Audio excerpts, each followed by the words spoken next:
Hey guys, welcome to part one of our new series, Holy Spirit Worship.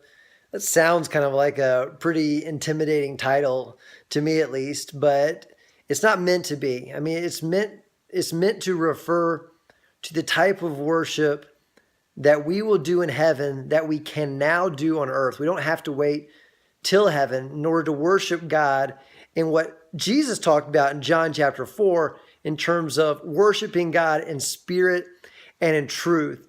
And so this is what I think about. If you don't really have any idea what I'm talking about when I say Holy Spirit worship or spirit worship or something, I'm not talking about anything that's super crazy or out there, or you might say I can never relate.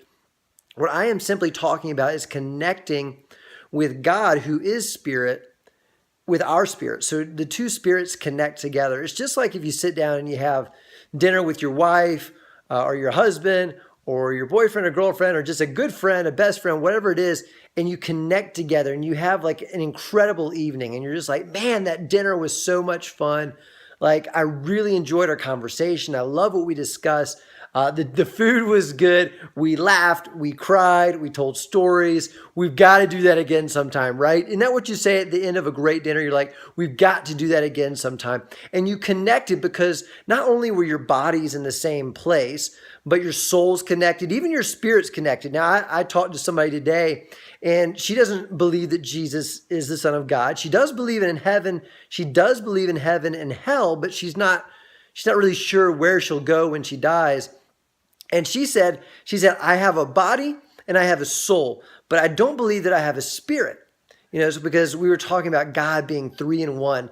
He is the Father, He is the Son, He's the Spirit, He's the body, the soul, the spirit, just like we are. We're made in God's image. So this is all going somewhere because the deal is we can't really know true worship unless we recognize that we are made in three parts. We don't just have this body. I mean, you've laughed and you've loved and you've cried and you've had a broken heart before and you've been elated before. And some of you, as I film this right now, are watching the NCAA, basketball championship game, and you're really excited or you're really sad or mad at the referees or whatever it is. And that's not coming from your muscles and your tissue and your bones. That's coming from your soul, right? And I'd even say it's coming in part from your spirit.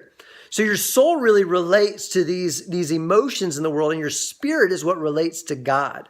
And so if we don't worship God in spirit, who He is spirit, then we really can't have any way to connect with Him. We can't connect with Him. We can't worship Him. It's just like when we go out to dinner, that dinner I was talking about. If we're not transparent with our spouses or our boyfriends and girlfriends or our best friends, right? If there's not that authenticity there, then there's no depth to the relationship and there's nothing special that really happened. And so what I want to encourage is as we start just in this series, and this was kind of like an overview about Holy Spirit worship. I mean, the deal is at the end of the day, whether you believe that God is real or you don't, I am proposing that we will spend either eternity in heaven or in hell. But if we are spending eternity in heaven, we will spend, I believe, it could be 100% of our time. I mean, I haven't been there, so I don't know exactly, what it's going to be like. But we're going to spend either all of our time or a majority of our time worshiping God. I mean, that's going to be our heart's desire. That's going to be our spirit's desire. I mean, our bodies aren't going, but our spirits are going. And the number one desire of our spirit is to worship Him, to worship His Spirit. And that's why Jesus said in John chapter 4, verse 22 through 24, to the woman at the well, "For God is spirit. So those who worship Him must worship Him in spirit and truth." All He's saying is, look, He's spirit. He's not flesh. He's not even a soul, which is what's here on earth as we connect to each other here on earth. He's spirit. He's in the supernatural. And you have a spirit too, and your spirit's what's going to go to heaven. And He's saying, you've got to worship Him as He is, with the part of you that is most similar to Him, that can connect with Him, that can actually go up now from where you are here on this earth, that can go up now into the heavenly places, because Ephesians 2 or 3, something like that, says that when He was raised from the dead, that we were raised through Christ and we were seated with Him. So our spirits are up there with Him. So it's just to start off and say, if we really want to worship God, if we really want to connect with God, we really want to know God, it's got to be our spirit connecting to His Spirit. We've got to tap into the fact we have a spirit.